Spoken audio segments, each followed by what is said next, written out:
I think this lens represents one of the most important new releases on the Sony E-mount. And that's because for a lot of users out there, this lens will eliminate the need to upgrade to full frame. And that's because this lens is going to give you that full frame look and a lot of that full frame image quality while allowing you to keep your current APS-C camera and APS-C set of lenses.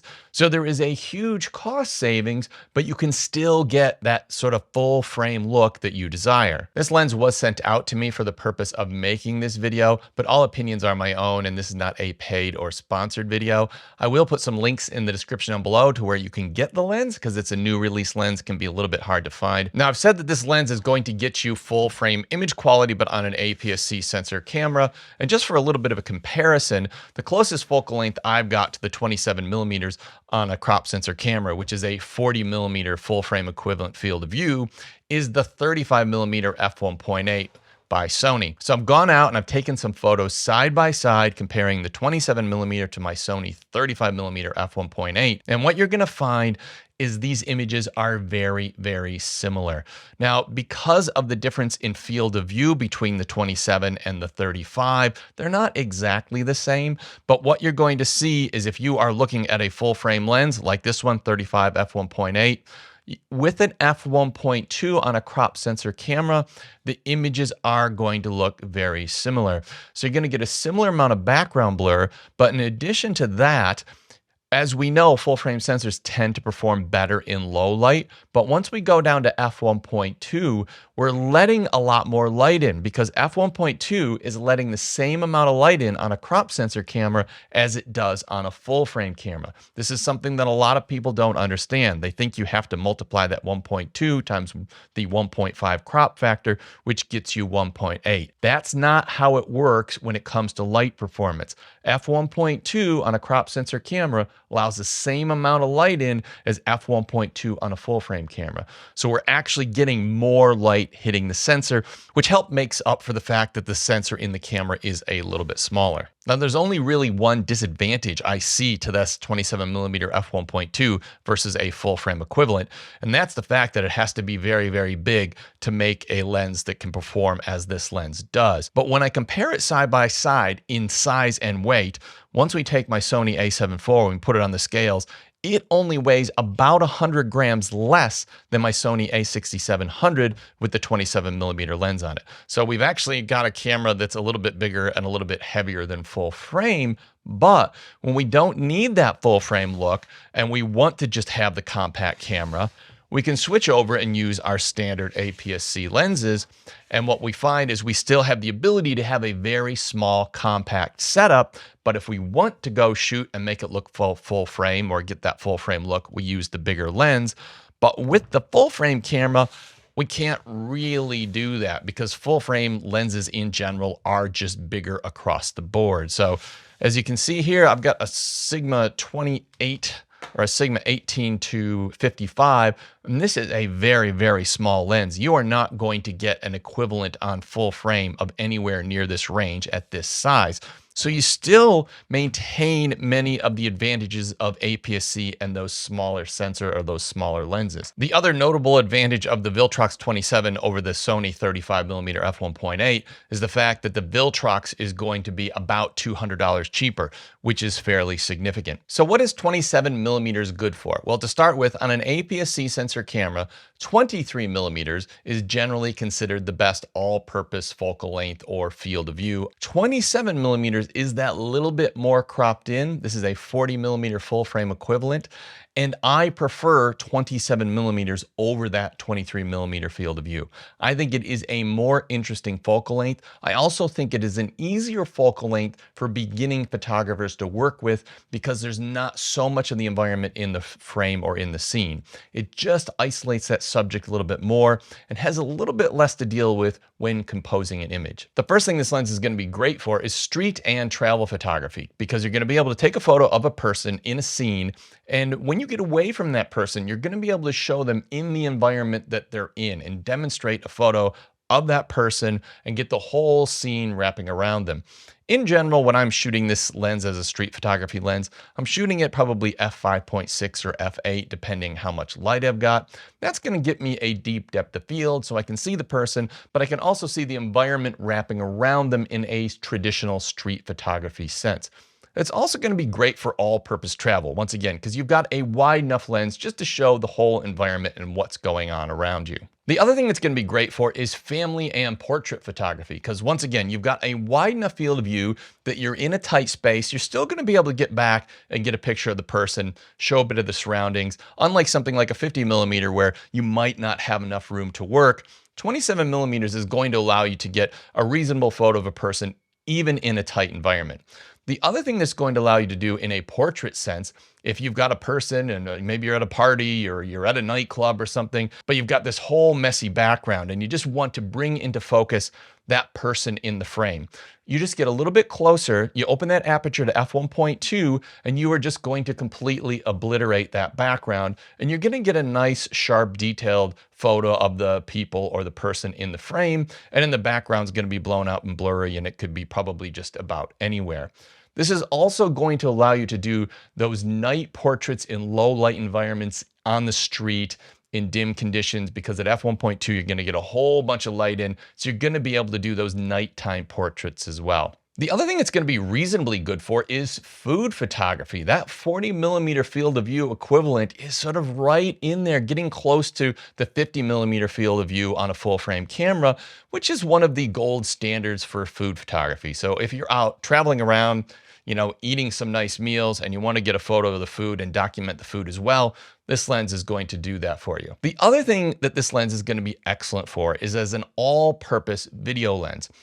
27mm is still wide enough that a camera with IBIS or digital image stabilization is going to be able to stabilize that footage reasonably well and get you quite a smooth shot. And even if you don't have those functions in your camera, if you bring it into editing, that is a wide enough field of view that your hand or micro jitters are not going to create sort of wild swinging movement in the shot. And it can be reasonably stabilized in editing with digital image stabilization. 27mm is also wide enough that you get back a little bit, you will have some room in the frame for that person or object or whatever is going on to kind of move around the frame. Something like 35 or 50mm on this camera is starting to get a bit tight for that, and you might have to chase the person around the frame, which probably isn't as cinematic or as nice as when you can just get back and just let the person move within the frame and they've got a little bit of room to move. The other thing at f1.2, of course, is going to be a phenomenal low light lens because it is going to allow so much light in. And once again, at f1.2 on a crop sensor camera, what a lot of people don't realize is f1.2 on APS-C allows the same amount of light in as f1.2 on a full frame camera. Now, a full frame camera has a bigger sensor, and in some situations that will allow it to outperform a crop sensor camera. But an f1.2 full frame lens is both expensive and huge. So in reality, this is going to kind of level up that advantage that the bigger sensor has. Allowing that much more light in is going to bring your crop sensor, APS-C sensor Sony, more in line with the performance of a full frame camera in low light conditions. When we look at the build of this lens, it is absolutely excellent. You've got an all metal build, you've got a polished metal lens mount, you even have a weather sealing gasket. You have a USB-C plug to update the firmware, and Viltrox is constantly updating their firmware. You have a clicked and declicked aperture ring, which you can turn on and off with this little on and off click switch there. You have an autofocus on-off switch, and then you have a programmable button on the lens itself. Everything about this lens feels high quality. It's very smooth to turn. The focus ring and the aperture ring is really, really nice. It is reasonably heavy too. If you see the size of that front element to achieve what they've achieved with f1.2 on this lens, there's a lot of glass in there, but it is an incredibly premium feeling lens. Looking at the distortion performance on the lens, there is a modest amount of barrel distortion. This would be easily corrected in Lightroom if you want. In the images that I've shown, I have not corrected it at all, and the only time it really becomes noticeable is when I shoot a shot of something that's square and it gets close to the edges of frame. Then you will notice it. But until I did my little distortion tests in real world use, it is completely unnoticeable. Looking at the vignette performance, it does exhibit reasonably heavy vignette, which works its way well into the frame. This goes away very, very quickly as we stop the aperture down, and it's also not too hard to correct in any sort of editing software or Lightroom, but it does have reasonably heavy vignette, which is not uncommon for f1.2 lenses at any price point. The chromatic aberration performance is actually excellent for a lens that goes to f1.2. You do get a little bit of chromatic aberration wide open, but it's nothing that I've really noticed in real world results. It was only when I was trying to bring on chromatic aberration and look for it. And even then you had to zoom in and pixel peep to pick it out. So I don't really have any concerns as far as chromatic aberration goes. Looking at longitudinal chromatic aberration, which is a shift in colors in the out of focus areas before and after the plane of focus. Once again, at f1.2, you do have some longitudinal chromatic aberration, but once again, I would say that this is not anything that I noticed in real world results, just something I noticed when I was actually shooting and trying to find it. So I think for most people, you're not going to notice any LOCA at all. Having a look at flare performance, I was honestly shocked at how good the flare performance on this lens was, particularly at f1.2. Most lenses, even very expensive lenses, tend to flare very heavily at f1.2. And I think this is because the lens elements are so big and the aperture is so wide that we get some refractions or things bouncing around in the lens that create these kind of crazy flares.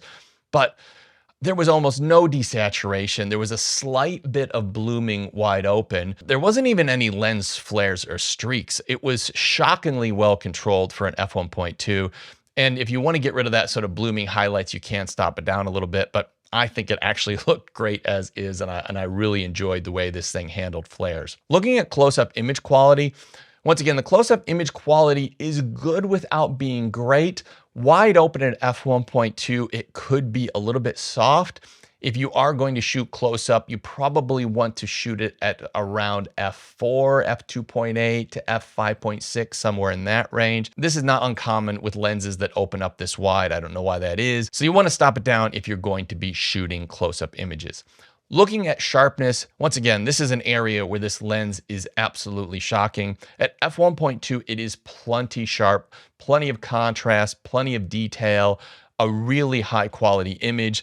There is that slight bit of chromatic aberration, which goes away as you stop it down very quickly. But overall, through the entire aperture range from f1.2 to sort of f8, f9, this lens is incredibly sharp. I would even say G-Master sharp. When you're looking at the quality of the sharpness out of this lens, you're probably going to have to spend, $1,000, $1,500, even up to $2,000 to get similar image sharpness and detail that you're getting out of this budget lens. Now, when you've got a lens that goes to f1.2 and you put a person in the center of frame, most of that image is going to be out of focus. And because of that, the quality of the background blur, in my mind, is probably even more important than the sharpness and detail in the middle of frame, because most of the photo that you're taking is going to be out of focus. Fortunately, the bokeh and background blur coming out of this lens are absolutely excellent. You get a smooth, creamy, dreamy, and beautiful background blur.